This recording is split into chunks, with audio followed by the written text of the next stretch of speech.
What's up, everyone? Tim Gillette here, Morningstar Jiu-Jitsu. Today we're going to talk about technical stand-up, or some people call it the stand-up and base.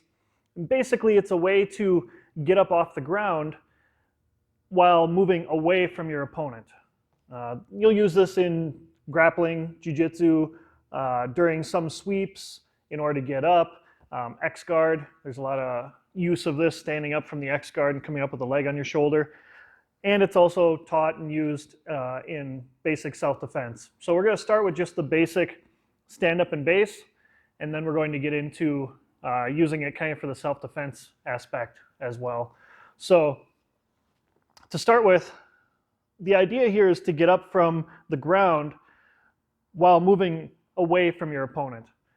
It's not always a good idea to try to get up moving towards your opponent. If they're trying to kick you or punch you or something like that and they're standing over you, you don't want to have to try to get up going towards them.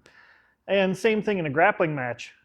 Sometimes if I get a sweep and I try to come up moving towards my opponent, I might be moving forward right into their guard. And I don't want to go into their guard. There's going to be traps and attacks waiting for me right there. So sometimes it's best to sweep, get up moving away from your opponent, or if they're standing over you, and you'll see this in MMA, you'll want to get up moving away from your opponent.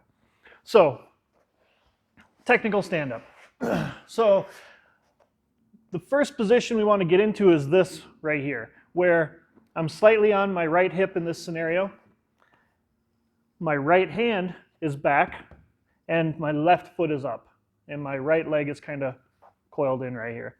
So, it's a non-threatening position as well. In case you're not really sure what the situation is, you can get up really quickly from here, but you're not showing any kind of a threatening signal or anything like that. So I'm just kind of chilling right here. Okay. Now, first of all, my hand back here, one thing I like to do is I like to turn my hand slightly so my fingers are pointing kind of towards or in the same direction as my knee. Because if I ever have my hand facing completely back, if somebody pushes into me, you could potentially roll over your fingers, your hand, your wrist, dislocate a pinky, things like that. So I like to kind of tilt my fingers a little bit to the side here so that if I do get pushed back and I end up rolling over my hand, I don't injure anything right there. So I'm always tilting my hand slightly there. Next is positioning of my hand. If it's too close to my hip, well, now my shoulder is on the outside of my hand, it's going to be really easy for somebody to push me over. If my hand is too far away, well, now it's going to be really difficult for me to get up from here because I'm really leaning back on that hand. So I like to keep it maybe about a foot from my hip, something like that, somewhere I'm pretty comfortable. Okay? From here, since my right hand is on the mat, that means my left foot is on the mat. And I'm keeping that foot pretty close to my hip so that when I stand up, my points of base, being my hand and my foot, aren't really far apart from each other. So maybe just right here, nice and comfortable. Now in a jiu-jitsu scenario, I don't need to worry about strikes or anything like that. So this hand is basically there just to kind of push off, gauge distance. Maybe it has a grip on a leg if I'm trying to get up off of like some sort of an X-guard sweep or something like that. But this hand is going to do different things depending on what you're doing in the jiu-jitsu match. What we're trying to do here is get up to our feet and we're moving away from our opponent. So our opponent is over here for right now. So just like the shrimping, right? We did the shrimping in the last video, where we could lift our hips up off the mat. We had the weight on our shoulder and on our foot. Well, now, same thing, but now we're on the hand and the foot. And I can lift my hips right here and swing and move my hips around. Okay?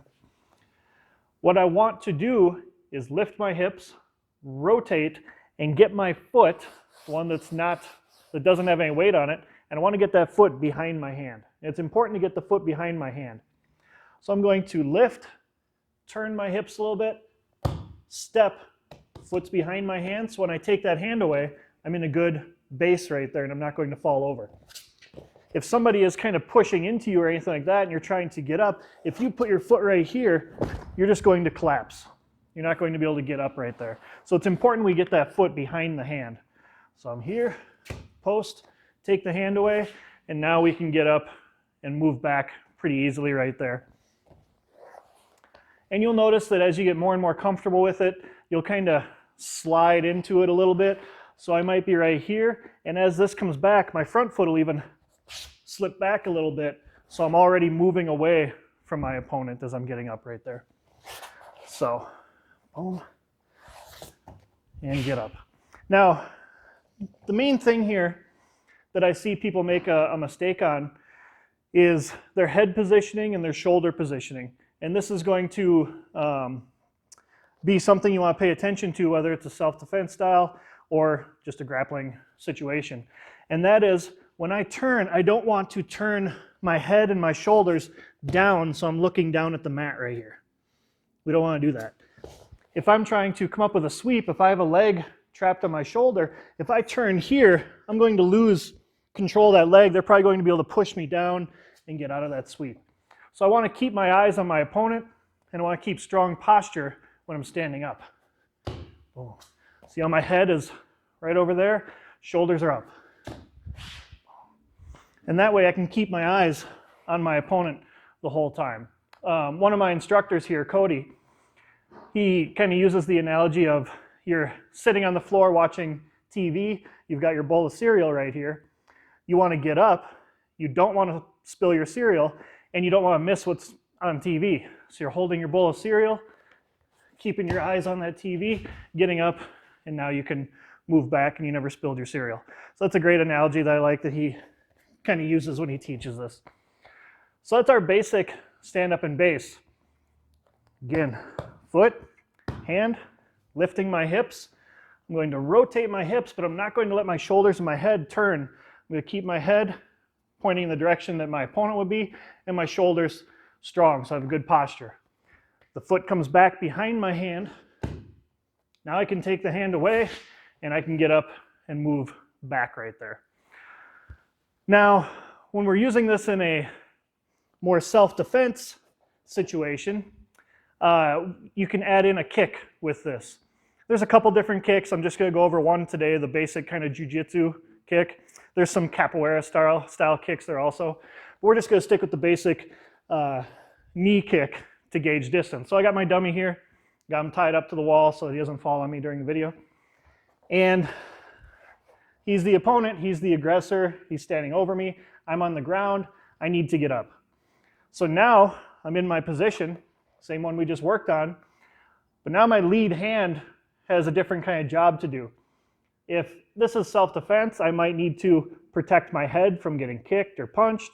I might just be pushing away to create distance. I might be, doing kind of some grip fighting here, things like that. But what we're looking for here is the knee. I like to, if I get to choose in the situation, if I have the time, kick the leg kind of to the outside. What I mean is I don't want to be here and kick this knee, because if he steps that back, now his angle is going to set him up to come around towards my back. So anytime I'm down on the ground here playing guard over underneath someone who's standing, I want our chests to be pointing in the same direction right here. So I'm always going to be kind of angled out if possible, and I'll be kicking this knee here. So if he steps that leg back and he gets an angle on me, it's still right in front of me and I can make my adjustments. So anytime I'm down here, I'm looking to do the leg here and not over here, okay? So the leg that's closest to me, that's what I'm looking to kick. You can get quite a bit of power right here. So I'm defending, he's coming at me, I need to get up, I need to create some space, and I need to stop his advancement. So we're going to kick right to the knee, and off the kick, we're going to go right up into our standing position with our technical stand-up. So I'm defending, the hips come up, you can kick, foot comes back behind the hand, and I'm up, all right? So we're here, kick, I can keep my eyes on him, boom, and we can get up and create some distance there, and that should give us that distance to be able to get up, and if we're lucky, maybe it'll damage the knee a little bit, and it'll stop their advance. So one more time, right here, boom, good kick to the knee, my hips don't go back down, right behind the hand, and I'm up, and I can get away right there. Now, something you can practice, you can go straight from your back, and you'll see this in MMA, where you're trying to up kick, kick away, kick at the knee. Once you get some space, you can come up into this position, kick, and get up and get away right there. So that's our basic kind of technical stand-up, or some people call it the stand-up and base. We're just trying to get off the ground up to our feet, and you can add in that kick right there if you're in a situation where kicking the knee is the right thing to do. So give that a try. You can try it at home. You can set up a pillow on the wall. You can kick your couch if you want to, whatever the case is. But work on that technical stand-up, and you'll see a lot of use for it in your jiu-jitsu game. All right? Take care, guys.